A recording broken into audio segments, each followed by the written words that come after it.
Good morning, students. This is political science class of HS second year, and I'm your political science teacher.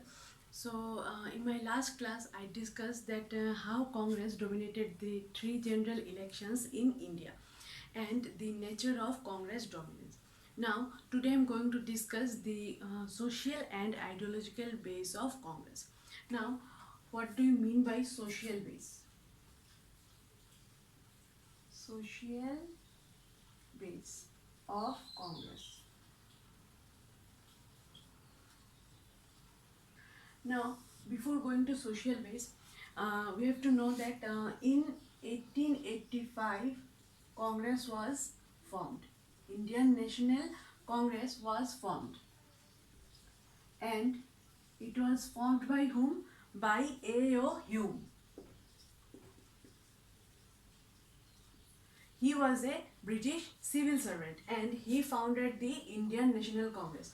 Now, in 1885, Congress was formed. Okay, at that time, it was a pressure group. It was only a pressure group. Now, what is pressure group? Pressure group are generally groups or associations which are formed to pressurize the government or to pressurize the government to change its policies or to modify its policies. Simply আমরা বলতে পারি যে pressure গ্রুপের কাজ কি, যে গভর্নমেন্টের পলিসিকে influence করা, বা গভর্নমেন্ট যদি কোনো নতুন আইন বা পলিসি অ্যাডপ্ট করে সেটার মধ্যে যদি কোনো ভুল ত্রুটি থাকে বা কোনো চেঞ্জের প্রয়োজন হয়, তাহলে প্রেশার গ্রুপ কি করবে, গভর্নমেন্টকে ওরা প্রেশারাইজ করবে যাতে সেটা চেঞ্জ করা হয় এবং নিউ পলিসি একটা অ্যাডপ্ট করা হয়। তো কংগ্রেস ফর্মালি 1885-এ যখন ফর্ম করা হয় ইন্ডিয়ান ন্যাশনাল কংগ্রেস, তখন সেটা কি ছিল? It was only a pressure group. একটা প্রেশার গ্রুপের কাজই কংগ্রেস করতো, ঠিক আছে। But in with due course of time, সময়ের সাথে সাথে কি হলো, কংগ্রেস প্রেশার গ্রুপ থেকে কনভার্ট হয়ে কি হয়ে গেল, mass political party. What is mass political party? যে এখানে মাস বলতে বোঝানো হচ্ছে যে অল ওভার ইন্ডিয়ার প্রত্যেক মানুষের সাপোর্ট নিয়ে একটা পলিটিক্যাল পার্টি ফর্ম হয়েছে। যেহেতু সেই সময় 1885-এ ইন্ডিয়ান পিপলদের অপিনিয়ন এক্সপ্রেস করার জন্য কোনো স্টেজ বা কোনো ওয়ে ছিল না, কোনো মিডিয়াম ছিল না যার থ্রুতে ইন্ডিয়ান পিপলরা নিজের যে অপিনিয়ন আছে সেটা ব্রিটিশ রুলারদেরকে বলবে বা ওদের সামনে এক্সপ্রেস করবে। সেই জন্য with the formation of Congress কি হলো, ইন্ডিয়ান পিপলরা একটা ওয়ে বা মিডিয়াম পেলো, কিসের জন্য? যে ওরা ওদের অপিনিয়নটাও এক্সপ্রেস করতে পারবে। নাও আফটার 1885 কংগ্রেসের রোলটা চেঞ্জ হতে থাকলো এবং ফাইনালি কংগ্রেস কি হয়ে গেল, মাস পলিটিক্যাল পার্টি। অর্থাৎ কংগ্রেস ইলেকশন খেলতে পারবে, এইসব কোয়ালিটি কংগ্রেসের মধ্যে এসে গেল, যে কংগ্রেস ইলেকশনে দাঁড়াতে পারবে, বা কংগ্রেস পার্টিকুলার কিছু এজেন্ডা থাকবে, ওদের ওপিনিয়ন থাকবে যে আমরা এই এই কাজগুলো করব, বা গভর্নমেন্টের এই পলিসিগুলো আমরা মানবো না, বা কমন পিপলদের জন্য আমরা এই কাজগুলো করব। তো এইভাবে একটা পার্টিকুলার এজেন্ডা কি হয়ে গেল, সেট হয়ে গেল কার জন্য? ইন্ডিয়ান ন্যাশনাল কংগ্রেসের জন্য। তো সোশিয়াল বেস অফ কংগ্রেসে কি বলা হচ্ছে, যে কংগ্রেসের কাভারেজটা কতটুকু ছিল, সোশিয়াল কাভারেজটা, বা কংগ্রেসের সোশ্যাল কাভারেজ কতটুকু ছিল, বা কংগ্রেস সোসাইটির কোন কোন সেকশনকে নিয়ে ফর্ম হয়েছিল, বা কংগ্রেসের মধ্যে কারা কারা ইনক্লুডেড ছিল। তো সোশ্যাল বেসে ফার্স্টে আমরা বলতে পারি যে ফার্স্টে কি ছিল, কংগ্রেস একটা প্রেশার গ্রুপ ছিল, এবং প্রেশার গ্রুপ হিসাবে কংগ্রেসের রোলটা কি লিমিটেড ছিল। But when Congress turned into a mass political party, is its role and responsibilities were changed. Mass political party. তো আলটিমেটলি কংগ্রেস কি হয়ে গেল, প্রেশার গ্রুপ থেকে কনভার্ট হয়ে মাস পলিটিক্যাল পার্টি হয়ে গেল, ঠিক আছে। সেকেন্ডলি, কংগ্রেস ফার্স্টে কি ছিল, it was consisted of English speaking rich people or upper caste people, upper caste or upper class people, upper caste or class people. তার মানে কি, যখন কংগ্রেস ফর্ম হয়েছিল তখন কংগ্রেসে যারা লিডার ছিলেন বা মেম্বার ছিলেন তারা মেইনলি কি ছিলেন, ইংলিশ স্পিকিং রিচ পিপল। মানে কি, তারা রিচ পিপল ছিলেন এবং মেইনলি ওরা ইংলিশে কথা বলতে পারতেন। That means well educated, only well educated পার্সনরাই কি ছিলেন, কংগ্রেসের মেম্বার ছিলেন। Plus upper caste and upper class people. তার মানে কি, আপার ক্লাস বলতে যারা রিচ পিপল তাদেরকে, বা হাই স্ট্যান্ডার্ড যাদের অনেক সোশিয়াল রিকগনিশনটা অনেক বেশি, সোশিয়াল স্ট্যাটাস অনেক বেশি। দেন আপার কাস্ট যারা উচ্চ সম্প্রদায়ের মানুষ, ঠিক আছে। তো ইনিশিয়ালি কংগ্রেসের সোশিয়াল বেসটা বা সোশিয়াল যে এরিয়া সেটা এইভাবেই ছিল, but with course of time কী হলো, সেটা চেঞ্জ হতে লাগলো। কারণ 1857-এ যখন সিপাহী বিদ্রোহ বা সিপাহী মিউটিনি হয়েছিল, ঠিক আছে। তো সিপাহী মিউটিনির পর থেকে ইন্ডিয়ান পিপলদের মধ্যে একটা ন্যাশনালিজমের ফিলিং স্টার্ট হতে লাগলো, যে ব্রিটিশরা আউটসাইডার, ওরা আমাদেরকে এক্সপ্লয়েট করছে এবং আমাদের অ্যাজ এ সিটিজেন, এই দেশের মানুষ আমরা এবং এই দেশের সব অধিকার আমাদের, আর আমাদের এই ফ্রিডমটা কি করতে হবে, ব্রিটিশদের কাছ থেকে ছিনিয়ে নিতে হবে। তো এই যে ফিলিং ওদের মধ্যে আসতে লাগলো যে এটা আমাদের দেশ, আমাদের রাইটস আছে, তো এই ফিলিংটা সিপাহী মিউটিনির পর থেকে রাইজ হতে স্টার্ট করলো। এবং 1885-এ যখন কংগ্রেস ফর্ম করা হলো, ইন্ডিয়ান ন্যাশনাল কংগ্রেস, তো 1885-এর পর থেকে কী হলো, মানুষ কি পেলো, একটা মিডিয়াম বা ওয়ে পেলো কিসের জন্য, নিজের ওপিনিয়নকে এক্সপ্রেস করার জন্য। এবং সেই জন্য খুব কম সময়ের মধ্যেই কংগ্রেস কি হলো, একটা প্রেশার গ্রুপ থেকে মাস পলিটিক্যাল পার্টিতে কনভার্ট হয়ে গেলো। কারণ তখন কংগ্রেসের সমসাময়িক অন্য কোনো পলিটিক্যাল পার্টি ফর্ম হয়নি, ঠিক আছে, বা কংগ্রেসের মতো এত এডুকেটেড বা আপার কাস্ট বা এত পপুলার কোনো পলিটিক্যাল পার্টি সেই টাইমে ছিল না। সেকেন্ড পয়েন্ট কি ছিল, যে English speaking rich people and upper caste or class people.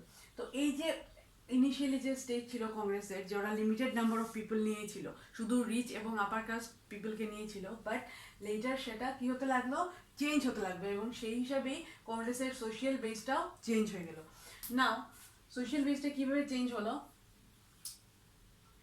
যেমন সোসাইটির various sections of society, various sections of society, that means multi-religious,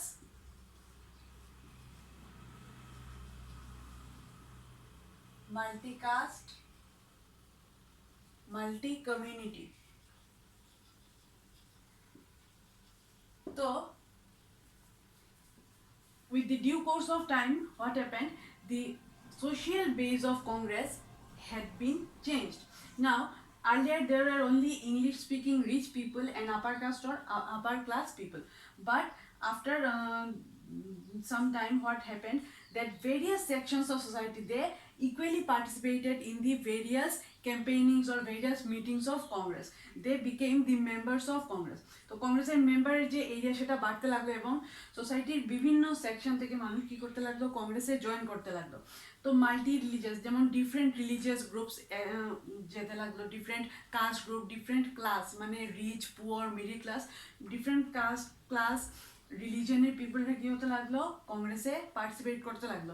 তাছাড়াও প্রথমে শুধু মেলরাই মেইনলি ডমিনেট করতো কংগ্রেসের পলিটিক্স, কংগ্রেস পার্টির মেম্বার ছিল, বাট লাস্টে কী হলো, ওমেনরাও পার্টিসিপেট করতে স্টার্ট করলো। তো এটা একটা ফ্যাক্ট বলা যেতে পারে। দেন যেমন ধরো villagers, urban people, villagers and urban people, then laborers and owners,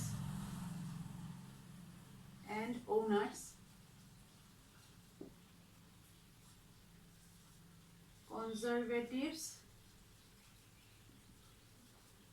and modern thinkers.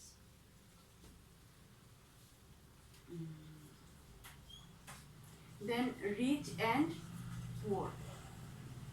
তো আলটিমেটলি কি বলতে পারি, যে কংগ্রেসের সোশ্যাল বেসটা কন্টিনিউয়াসলি চেঞ্জ হতে লাগলো এবং কি হলো, ভিলেজার্স অ্যান্ড আরবান পিপল, মানে আগে শুধু আরবান লিমিটেড আরবান পিপলরাই ছিল, বাট তার সঙ্গে সঙ্গে কি হলো, চেঞ্জ হয়ে ভিলেজার্স যারা আছে তারাও কংগ্রেসের পলিটিক্সে বা মেম্বারশিপটা নিতে লাগলো।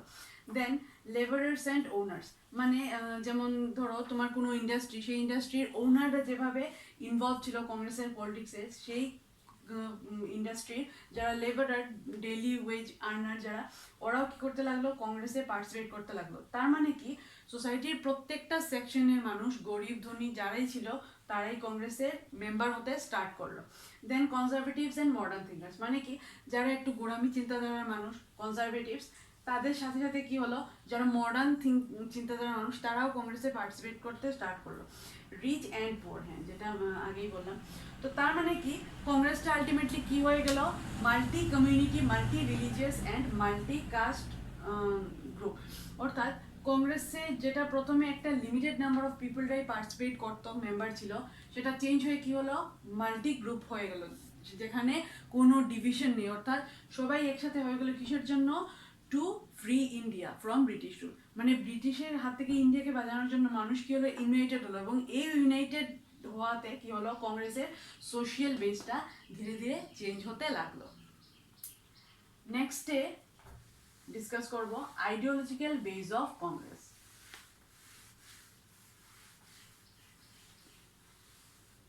Ideological base of Congress.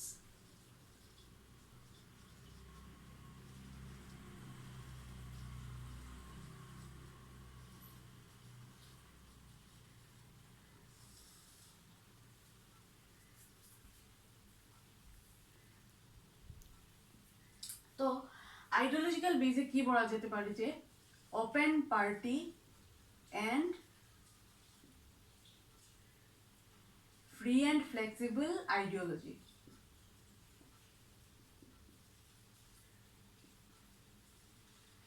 তো কংগ্রেসের আইডিওলজিতে মেইনলি দুটো পার্ট আমরা দেখতে পারি, open party and free and flexible ideology. Open পার্টিতে কি বলা হচ্ছে, যে কংগ্রেস যে পলিটিক্যাল পার্টি ছিল সেটা সবার জন্য ওপেন ছিল। দ্যাট মিনস সোসাইটির যে কোনো মানুষ কংগ্রেস পার্টিতে জয়েন করতে পারবে বা মেম্বারশিপ নিতে পারবে। অর্থাৎ কংগ্রেস পার্টি কোনো পার্টিকুলার গ্রুপকে সাপোর্ট করতো না, ঠিক আছে, ওরা ওপেন টু অল ছিল, সবার জন্য কংগ্রেস পার্টি ইকুয়াল ছিল। Then free and flexible ideology. Ideology মানে কি, যে কোনো ধরনের চিন্তাধারা, আগে সোশ্যাল বেসটা যা পড়ালাম। তো আইডিওলজিক্যাল বেস অফ কংগ্রেস মানে কি, ওদের চিন্তাধারার ভিত্তিটা কী ছিল, আগেরটা কী ছিল, যে ওদের সামাজিক ভিত্তি বা সামাজিক যে ওদের মানে এরিয়াটা কতটুকু ছিল, সমাজের কোন কোন সেকশনকে ওরা ইনক্লুড করেছিল। তো আইডিওলজিক্যাল বেসে কি বলা হচ্ছে, যে ওদের চিন্তাধারাটা এরিয়াটা কতটুকু ছিল। দ্যাট মিনস কনজারভেটিভ মাইন্ডেড ছিল না, মডার্ন ওয়েতে ওরা ভাবতো, ওরা সবার জন্য ইকুয়াল ছিল না, পার্সিয়ালিটি করতো, সেই ধরনের জিনিস। তো free and flexible ideology, what does it mean, it means that কংগ্রেসের আইডিওলজি কী ছিল, ফ্রি ছিল অ্যান্ড ফ্লেক্সিবল ছিল, মানে টাইমের রিকোয়ারমেন্টে সেটা কংগ্রেস চেঞ্জ করতো, সেটা রিজিড ছিল না, মানে ফিক্সড ছিল না, যে 1885-এ যা থাকবে সেটা 1947-এও সেটা থাকবে, সেরকম ছিল না। With the course of time Congress কী করতে লাগলো, নিজের আইডিওলজির মধ্যেও চেঞ্জ আনতে লাগলো রিকোয়ারমেন্ট হিসাবে। তো ফ্রি অ্যান্ড ফ্লেক্সিবল আইডিওলজির আন্ডারে কিছু জিনিস বলতে পারি, যেমন ধরো একটা ছিল principle of accommodation.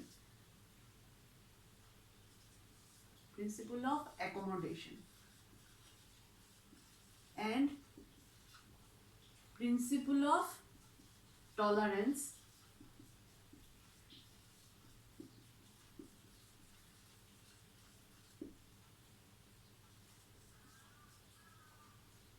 to manage factions.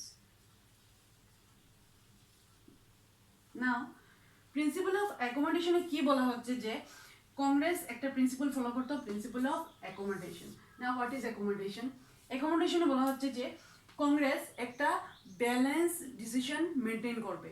কিসের জন্য? কারণ সেই সময় কংগ্রেস ছিল প্লাস আদার পলিটিক্যাল পার্টিসও ছিল, ঠিক আছে, international Congress plus communist party of India, then socialist party, then other political parties. তো এই সিচুয়েশনে কংগ্রেস কি করবে, ব্যালেন্স ডিসিশন ওরা নেবে, অর্থাৎ কোনো ধরনের পার্শিয়ালিটি বা অ্যান্টি ডেমোক্রেটিক কোনো অ্যাক্টিভিটি ওরা করবে না, ঠিক আছে, ওরা সব পার্টিকে নিয়ে মিলমিশ করে থাকবে এবং নিজের পার্টির ভিতরে যে মেম্বার আছেন প্রত্যেক মেম্বারের সাথে ইকুয়ালি ওরা ট্রিট করবে। তো এটা কংগ্রেসের একটা আইডিওলজি ছিল। দেন প্রিন্সিপাল অফ টলারেন্স, হ্যাঁ, টলারেন্স মিনস সহনশীলতা বা তোমার টলারেট করার যে ক্যাপাসিটি সেটাকে টলারেন্স বলে। তো কংগ্রেস কি করতো, ওরা অন্য কোনো পার্টিকে, অপোজিশন পার্টি যদি ক্রিটিসাইজ করতো সেটাকে নেগেটিভলি না নিয়ে সেটাকে পজিটিভলি ওরা অ্যাডপ্ট করতো, ঠিক আছে, যে ওরা ইমপ্রুভ করার চেষ্টা করতো। তো ওদের যে টলারেন্স নেচারটা ছিল সেটা অন্য পার্টির প্রতি ছিল, এবং নিজের পার্টির মধ্যেও সাপোজ কংগ্রেস পার্টির মধ্যেও বিভিন্ন মেম্বারদের বিভিন্ন অপিনিয়ন থাকতো, এবং কংগ্রেস সেই অপিনিয়নকে রেসপেক্ট করতো। দ্যাট মিনস প্রত্যেক মেম্বারের নিজের অপিনিয়ন দেওয়ার রাইটটা ছিল, এবং অন্য পার্টির লিডারদের অপিনিয়নকেও কংগ্রেস কী করতো, রেসপেক্ট করতো। যেমন যখন ইন্টারিম গভর্নমেন্ট ছিল তখন মেইনলি অপোজিশন পার্টির লিডার কে ছিলেন, জয়প্রকাশ নারায়ণ, উনি সোশ্যালিস্ট পার্টির লিডার ছিলেন। দেন আম্বেদকর। তো জয়প্রকাশ নারায়ণ বা আম্বেদকরের অপিনিয়নকে জওহরলাল নেহরু বা কংগ্রেস পার্টির অন্য মেম্বাররা সবসময় কী করতেন, রেসপেক্ট করতেন। ইভেন জওহরলাল নেহরু জয়প্রকাশ নারায়ণকে বলেছিলেন যে উনি যদি চান তাহলে কংগ্রেস পার্টিতে উনি জয়েন করতে পারবেন। তো কংগ্রেসের আইডিওলজিটা কী ছিল, ওপেন ছিল এবং ফ্লেক্সিবল ছিল। দ্যাট মিনস টাইমের রিকোয়ারমেন্টের সাথে সাথে সেটা চেঞ্জ হতো। Then to manage factions. Now what is factions? যেমন ধরো যখন একজন পলিটিক্যাল পার্টির মেম্বার সেই পলিটিক্যাল পার্টি ছেড়ে অন্য পার্টিতে চলে যায় সেটাকে আমরা ফ্যাকশন বলতে পারি। বা যদি একটা পলিটিক্যাল পার্টির মধ্যে ভাঙন ধরে এবং সেটা ব্রেক হয়ে আরও স্মল স্মল বিভিন্ন পলিটিক্যাল পার্টিতে ফর্ম হয়ে যায় তাহলে সেটাকে আমরা ফ্যাকশন বলতে পারি। পলিটিক্যাল সায়েন্সের ভাষায় সেটাকে ফ্যাকশন বলা হয়। দ্যাট মিনস কোনো পলিটিক্যাল পার্টিতে যদি সাব গ্রুপিংস হয়ে যায়, পলিটিক্যাল পার্টিটা ব্রেক হয়ে যায়, তাহলে সেটাকে আমরা ফ্যাকশন বলতে পারি। বা একজন মেম্বার যদি পার্টি ছেড়ে অন্য পার্টি থেকে জয়েন করে সেটাকেও ফ্যাকশন বলা যেতে পারে। তো কংগ্রেসের মধ্যে কি ছিল, কংগ্রেসের কিছু মেম্বাররা ওনাদের অপিনিয়নটা অপোজ হতো, সেই জন্য কি করলেন, কিছু মেম্বার ওনারা অন্য পার্টি জয়েন করলেন, বা কিছু মেম্বার অন্য নিউ পলিটিক্যাল পার্টি কি করলেন, ফর্ম করলেন। তো সেই জন্য কি হয়নি, কংগ্রেস ওদের সাথে কোনো এনিমিটি রিলেশন করেনি, বরং কংগ্রেস কি করেছে, রেসপেক্ট করেছে। দেন যেমন কমিউনিস্ট পার্টি অফ ইন্ডিয়া বা সোশ্যালিস্ট পার্টি, ওদের সাথে কংগ্রেসের অপিনিয়নের অনেক ডিফারেন্স ছিল, ওরা অপোজিশন পার্টি ছিল। যেহেতু কংগ্রেস অপোজিশন এবং রুলিং পার্টি দুটো রোলই প্লে করছিল, বাট স্টিল অনেক বেশি ডিফারেন্স ছিল, ঠিক আছে। কারণ অপোজিশন পার্টি যারা ছিল অনেক সময় ওরা গভর্নমেন্টের পলিসিকে কী করতো, ক্রিটিসাইজ করতো, যে কংগ্রেসের এই পলিসি চেঞ্জ করা উচিত বা এই পলিসি নতুন অ্যাডপ্ট করা উচিত। তো এই সিচুয়েশনে কংগ্রেস সুন্দরভাবে এইসব জিনিস কী করতো, ম্যানেজ করতো, অর্থাৎ যে কোনো ক্রিটিসিজমকেও পজিটিভলি অ্যাডপ্ট করতো। নাও এখন আমরা একটু দেখে নেব যে অপোজিশন পার্টির ফরমেশন নিয়ে, emergence of opposition parties in India. তো এই যে কংগ্রেসের যে এরাটা ছিল 1952 থেকে 1967, এই এরাটাকে কংগ্রেস সিস্টেমও বলা হতো। অর্থাৎ একজন পলিটিক্যাল থিঙ্কার ছিলেন, ওনার নাম রজনী কোঠারি। তো রজনী কোঠারি উনি একজন পলিটিক্যাল অ্যাক্টিভিস্ট, অনেক বই টই লিখেন পলিটিক্যাল সায়েন্সের উপরে। তো উনি কি বলেছেন যে এই এরাটাকে উনি কি বলেছেন, Congress system. Why Congress system? কারণ এই সময় কংগ্রেস রুলিং পার্টি হিসেবে কাজ করতো, প্লাস অপোজিশন। কিসের জন্য বলা হচ্ছে অপোজিশন কংগ্রেসকে? কারণ মেইনলি ম্যাক্সিমাম সিট কংগ্রেসেরই ছিল, এবং যারা অপোজিশন পার্টি ছিল তারা এতটুকু স্ট্রং ছিল না, অ্যাজ স্ট্রং অ্যাজ কংগ্রেস। কংগ্রেসের মতো ওরা স্ট্রং ছিল না, যার জন্য কংগ্রেস একটা ডুয়েল রুল প্লে করছিল সেই সময়, এই পিরিয়ড অফ টাইমে। নাও emergence of opposition parties.